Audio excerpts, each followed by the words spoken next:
Hello all! Hi! I welcome you to Diya's Learning Station. जैसा कि आप सभी जानते हैं, आज हमारा टॉपिक है The way to enhance cross motor skills at home, especially COVID. So first of all, मेरी रिक्वेस्ट है, अगर आप लोगों ने Diya's Learning Station sign up या सब्सक्राइब नहीं किया है, just go through it. आप सब्सक्राइब करें एंड बेल आइकन ज़रूर दबाएं. So let's start with our aim. इस वीडियो को बनाने का एम ये है कि पेरेंट्स को हम ये बता सकें कि what is actually gross motor skill और क्यों ज़रूरी है और हम उसे घर पे कैसे ठीक कर सकते हैं. Obviously schools are close to how we can do at home. So let's start with what is gross motor skills. Gross motor skills, जैसे हमने प्रीवियस वीडियो बनाया था ऑन फाइन मोटर स्किल्स, वो था स्मॉल मसल्स का movement. वहीं gross motor large muscles का movement, यानी हमारे हाथ, पैर and different body parts. You will not believe, बच्चे की पूरे दिन भर की एक्टिविटीज़ इन मोटर स्किल्स पर डिपेंड है, यानी gross motor plus fine motor. Gross motor skills भी फाइन मोटर की तरह ही है, क्योंकि वो भी कोऑर्डिनेशन ऑफ मसल्स और ब्रेन पे काम करती है. सबसे इम्पोर्टेंट चीज़ जो आती है इसमें होता है balance and the coordination. Gross motor skills ही हमारी हेल्प करती है. अगर वो बहुत अच्छे से इम्प्रूव हो गई तो ऑब्वियसली उनके स्मॉल मूवमेंट्स इम्प्रूव होंगे. ग्रॉस मोटर के वक्त हमें कुछ पर्टिकुलर चीज़ों का ध्यान रखना है जो इम्प्रूव होती है. That is balance, coordination, body awareness, physical strength as well as reaction time. ये सारे वो पैरामीटर्स हैं जो ग्रॉस मोटर स्किल्स जो होती हैं वो इम्प्रूव करती है हमारे बच्चों की. चाहे वो बैलेंस हो, कोऑर्डिनेशन हो, बॉडी अवेयरनेस का नॉलेज हो उन्हें, फिजिकल स्ट्रेंथ हो या रिएक्शन टाइम. नेक्स्ट क्वेश्चन हमारे दिमाग में ये आता है कि ग्रॉस मोटर ज़रूरी है. Yes, it is very very important. आपने कई बार नोटिस किया होगा कुछ बच्चों का कॉन्सेंट्रेशन लेवल बहुत कम होता है, क्योंकि अगर वो प्लेइंग या आउटडोर एक्टिविटी या ज़्यादा फिजिकल एक्टिविटीज़ नहीं करते तो ऑब्वियसली उनका कॉन्सेंट्रेशन लेवल कम होता है. सेकेंड थिंग, उन्हें अपनी बॉडी की अवेयरनेस नहीं रहती है. कब किसके साथ कोऑर्डिनेशन करना है, कब बैलेंसिंग करना है, they are not aware of that. धीरे धीरे ही यही ग्रॉस मोटर स्किल की कमी उनकी राइटिंग में भी दिखती है. वो बहुत जल्दी थक जाते हैं लिखते लिखते, हाथ दुख रहे हैं, उंगलियां दुख रही हैं, ऐसी कंप्लेंट्स होती हैं. Last but not least, very important point, उनका सिटिंग पॉस्चर चेंज होने लगता है, यानी बैकबोन में कहीं ना कहीं बैंडिंग होने लगती है. ऑब्वियसली फिर ऐसे बच्चे बैलेंस भी नहीं कर पाते हैं because they are not habitual. और कोऑर्डिनेशन, ऑब्वियसली जो ब्रेन और हमारी मसल्स का कोऑर्डिनेशन है वो कहीं ना कहीं डिस्टर्ब होता है. That's why gross motor skills बहुत ज़रूरी है. नाउ सबसे ज़्यादा इम्पैक्ट अगर ग्रॉस मोटर एक्टिविटी पे पड़ता है तो वो होता है स्क्रीन टाइमिंग.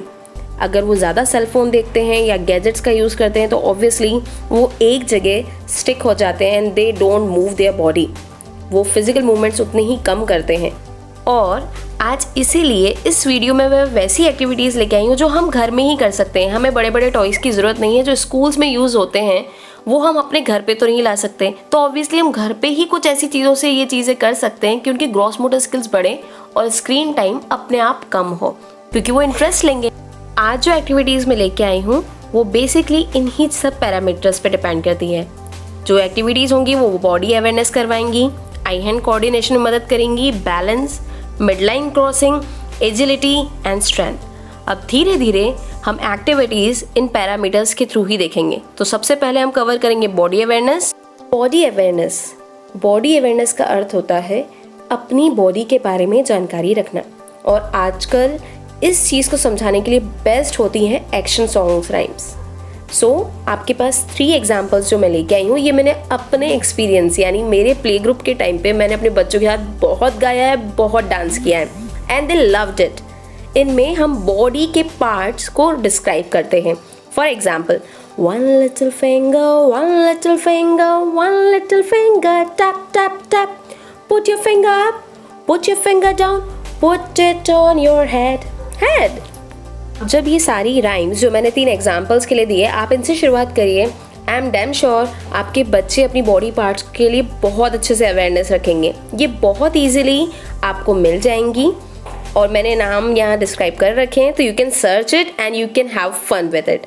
नेक्स्ट आता है हैंड आई कोऑर्डिनेशन.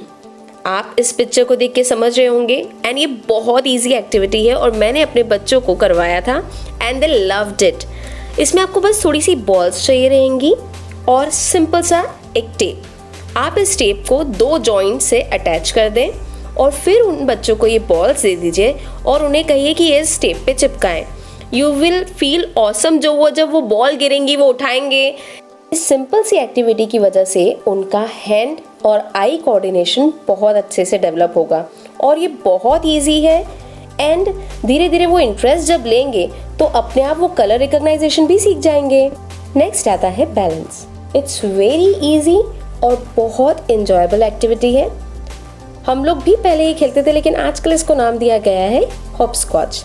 हम लोग अपने फ्लोर पे 1 to 10 या जितना भी नंबर आप चाहते हैं, 1 to 15 ले लीजिए, आप ये नंबर लिख दीजिए इन अ डिफरेंट फॉर्म और फिर आप जंप करें बाय थ्रोइंग द स्टोन्स। ये आपको याद आया होगा जी, यही बच्चों के साथ करवाइए and this will help in 2 things. एक तो इनकी नंबर ग्रास्पिंग अच्छी हो जाएगी, ऊपर से इनका बैलेंस अच्छा होगा। सेकेंड थिंग, एक ताड़ासन होता है, इट्स अ योगा आसन। ये भी बहुत हेल्पफुल होता है फॉर क्रिएटिंग बैलेंस। और आप हर्डल्स क्रिएट कर सकते हैं होम इनसेल्फ। स्कूल में तो हमारे पास बहुत सारे एसेसरीज अवेलेबल रहती हैं, जैसे वेंगा ब्लॉक्स रहते हैं, बहुत सारे हर्डल्स हम क्रिएट कर सकते हैं।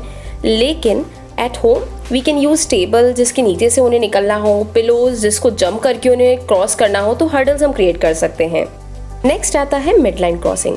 मतलब हमें अपने टारगेट तक पहुंचना है bye crossing a particular line, यानी मिड लाइन। सो जैसे ये पिक आपको दिखाया है, इस पिक में ग्लासेस अरेंज किए गए हैं एंड आपको बॉल बिना टकराए या कुछ ऐसा करके भेजना है जो टारगेट से टच हो सके। So you can try this kind of simple. ऐसे ही बहुत सारे एमिंग वाले गेम्स आपको शॉप्स पे पॉकेट फ्रेंडली रेंज में मिल सकते हैं, so try them. Next agility.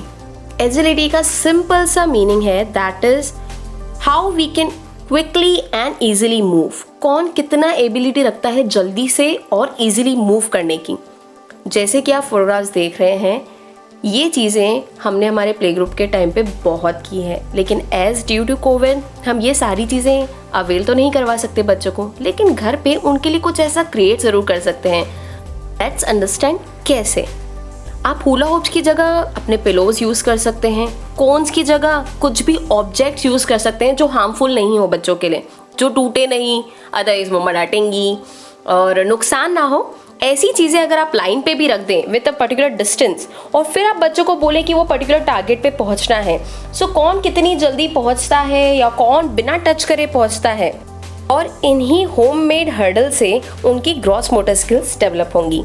अब हम आते हैं last but not least, that is strength. Strength का मतलब होता है फिजिकल पावर या फ्लेक्सिबिलिटी, और मैं आप लोगों को इसके लिए अश्योर करना चाहूँगी कि बेस्ट चीज़ होती है जो ये चीज़ें बढ़ा सकती हैं, दैट इज़ योगा। मेरा पर्सनल एक्सपीरियंस है, मैंने अपनी बेटी के साथ हमेशा ये गेम्स खेले हैं, स्पेशली स्विंग। मैंने उसे झूला बहुत झुलाया है और वो अपने आप उसकी वजह से वो फ्लेक्सिबल भी हुई है, as well as me too. मेरी बॉडी भी उतनी ही फ्लेक्सिबल रही।